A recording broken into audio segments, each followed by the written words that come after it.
Hey yo YouTube, what's up? I'm back. And today we have another project for you. So pretty excited to introduce the 2008 Lincoln TownCar. I got it for $500. It's gonna need a new glass. But besides that, man, it's pretty nice. It's a lot better than my current work vehicle, which is a Crown Victoria.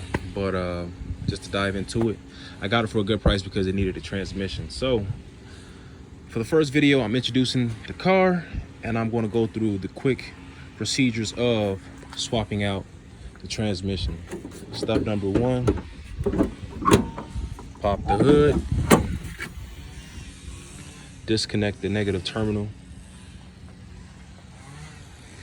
You're going to want to, let me get you guys in here. Okay, look at this mess, I know. But getting you guys in here, you're going to want to disconnect the mid exhaust pipe from the front exhaust. You're going to want to disconnect the drive shaft. See if I can get you guys some light. But from there, they're like four 12 millimeter. They're on pretty tight. So you might want to put two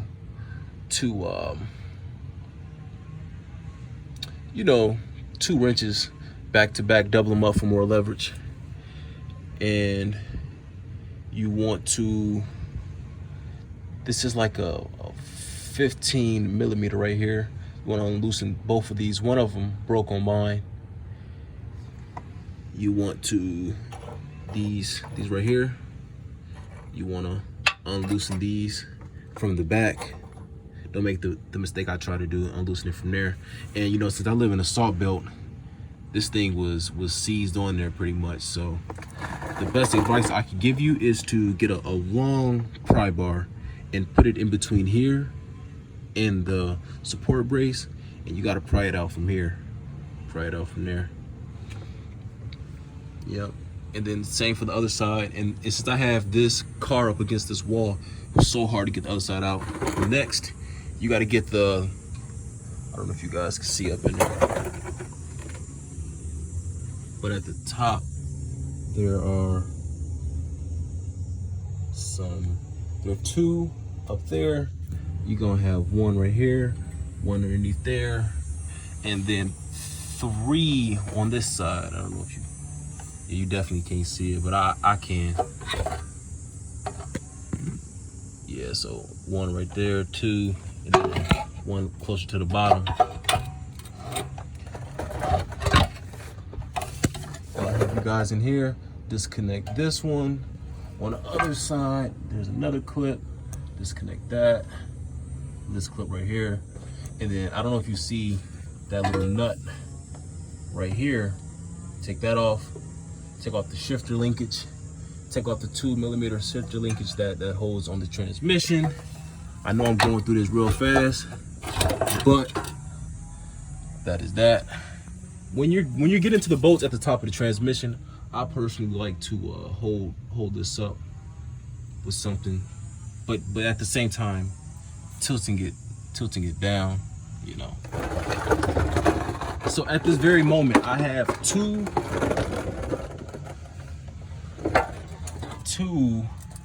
screws holding it in, one right here and one over there. I personally like to choose transmission bolts that are easier to get to use to hold the transmissions in. That being said, I personally went ahead and took the transmission wire harness and I placed it on this side. A little too close, but there she goes. And for the transmission lines, I'm noticing that everybody can get the top one off, but that bottom one, for a lot of people, just seems to rust solid. So I'm no special than everybody else. Same thing happened to me. I'm probably going to just have to replace that transmission line. Compared to how much stuff that broke on the Silverado, I personally can't even complain. So what I'm going to do next, I'm going to find something like that to put underneath the transmission to help make it a little bit more stable and solid. Take it off and then just place it down. Call it a day. And then I'm going to have to make sure I have something supporting the engine when I do that, so that it doesn't just be, the pan doesn't just be leaning against the frame like that. So, that being said, I'm going to give you guys one more tip before I head out. One more tip for this video is that, let's see if I can get in here.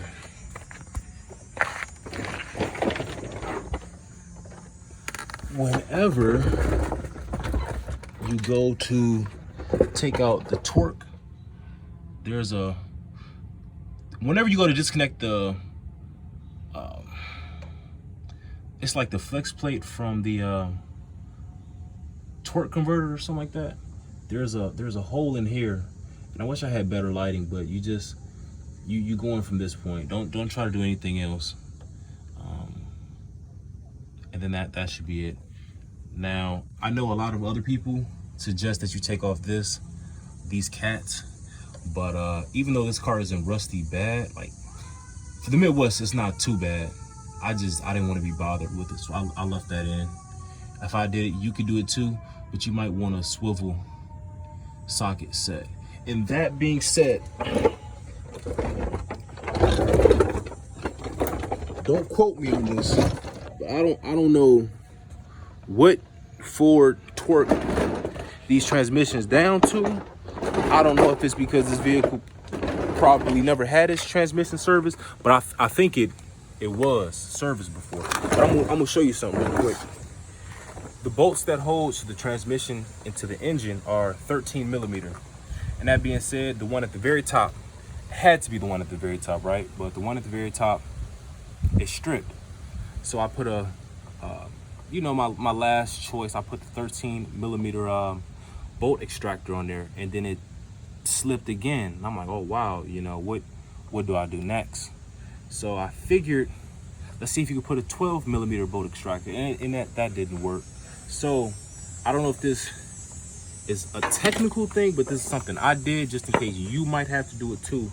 Is you gotta do a variation of a step down with SAE, which is essentially like a one half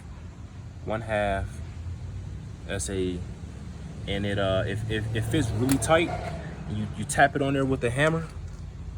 I don't know if you guys can see that too well, but the teeth from this bite on to this, and once you do that, you need a breaker bar. I had to use a 1/2 drive breaker bar, and I converted it back down to a 3/8 system because it's so tight in there that you need a 3/8 drive system, but you need the strength of the 1/2. I know this might sound confusing to a lot of people, but listen, at the end of the day, got it done. That's my first little update. It took me about a week just coming out here, like spending an hour here, an hour there.